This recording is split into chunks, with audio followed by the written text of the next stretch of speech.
વડોદરામાં ભાજપે ઉમેદવાર નક્કી કરવામાં બાફ્યું. ભાજપે પોતાનો એક ઉમેદવાર બદલવાની ફરજ પડી. વોર્ડ નંબર 1માં ભાજપ ઉમેદવાર રાગ મચ્છાર બદલાય છે. મતદાર યાદીમાં નામ ન હોવાથી ચૂંટણી નહીં લડી શકે.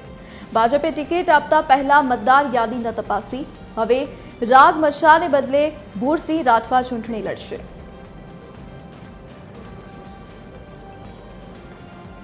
વધુ વિગતો સાથે એસોસિએટ એડિટર અમિત ઠાકર આપણી સાથે લાઈવ જોડાઈ ગયા છે. હજી અમિત, આજે ઉમેદવારી પત્ર ભરવાનો અંતિમ દિવસ છે. કેવો માહોલ જોવા મળ્યો છે અને એક ઉમેદવારનું નામ પણ બદલવામાં આવ્યું છે?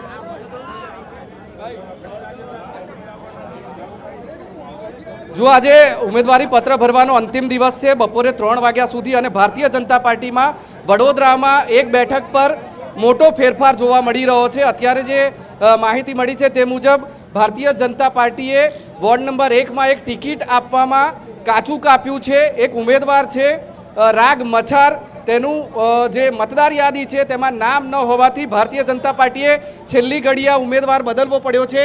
આ વોર્ડ નંબર 1 એ જ વોર્ડ નંબર છે કે જ્યાં ભારતીય જનતા પાર્ટીએ ગઈકાલે પોતાના 4 ઉમેદવારો જાહેર કર્યા હતા. આમ તો 76 જાહેર કર્યા હતા, તેમાં એક નંબરમાં પણ 4 ઉમેદવારો જાહેર કર્યા હતા. કુંદન ટેલર, આ ઉપરાંત શ્વેતા શાહ અને પ્રવીણ પટેલ જે આર્કિટેક્ટ છે તેમના દીકરાને ટિકિટ આપી હતી. સાથે સાથે રાગ મચ્છારને પણ ઉમેદવાર બનાવ્યા હતા. પરંતુ જ્યારે તેમના તમામ ડોક્યુમેન્ટ્સ ચેક કરવામાં આવ્યા અને છેલ્લે મતદાર યાદી ચેક કરવામાં આવી ત્યારે એવું ખબર પડી કે મતદાર યાદીમાં રાગ મચ્છારનું નામ જ નથી. અને એટલા માટે હવે ભારતીય જનતા પાર્ટીએ આનંદ ફાનંદમાં આ એક ઉમેદવાર બદલવાની ફરજ પડી છે. રાગ મચ્છારની જગ્યાએ હવે ભારતીય જનતા પાર્ટીએ આ એસસી બેઠક છે તેના પર પૂર્વ વિસ્તારમાંથી આવતા ભૂરસિંહ રાઠવાને ઉમેદવાર બનાવવાનું નક્કી કર્યું છે. અને એ ભૂરસિંહ રાઠવા જે છેલ્લી ઘડી ઉમેદવાર બદલાયા છે તે થોડી જ વારમાં અહીંયા પહોંચશે. તમામ જે કાર્યકરો છે એ ફોર્મ ભરવા માટે અહીંથી જવાની તૈયારી કરી રહ્યા છે.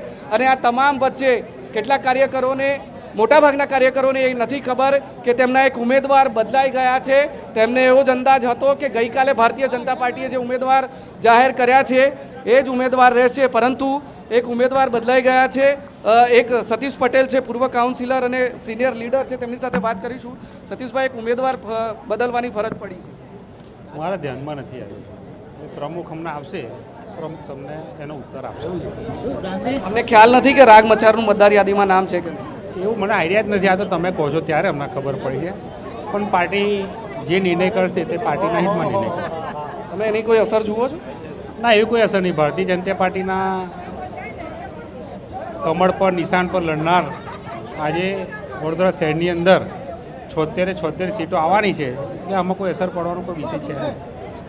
જો કાર્યકરો તો વિશ્વાસથી ભરપૂર છે, પરંતુ એક તરફ કોંગ્રેસને વોર્ડ નંબર 10માં પોતાના 2 મહિલા ચહેરા, 2 મહિલા ઉમેદવાર નથી મળી રહ્યા, તો બીજી તરફ ભારતીય જનતા પાર્ટી પણ ક્યાંક જે ઉમેદવારી નામો જાહેર થયા છે, જે ટિકિટો જેને આપી છે તેમને આપવામાં પણ ક્યાંક કાચું કાપ્યું હોવાની માહિતી અત્યારે સામે આવી રહી છે. વોર્ડ નંબર 1માં ભારતીય જનતા પાર્ટીએ એક ટિકિટ આપવામાં ભૂલ કરી.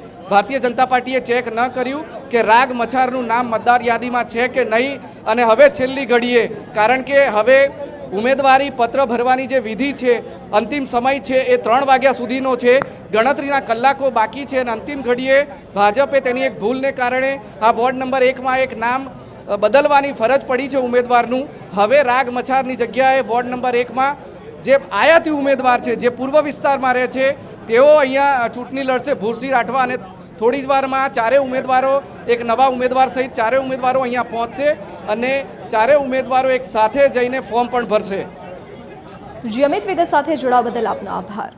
તો આજે ઉમેદવારી પત્ર ભરવાનો અંતિમ દિવસ છે, ત્યારે ભાજપે છેલ્લી ઘડી ઉમેદવારનું નામ બદલ્યું છે.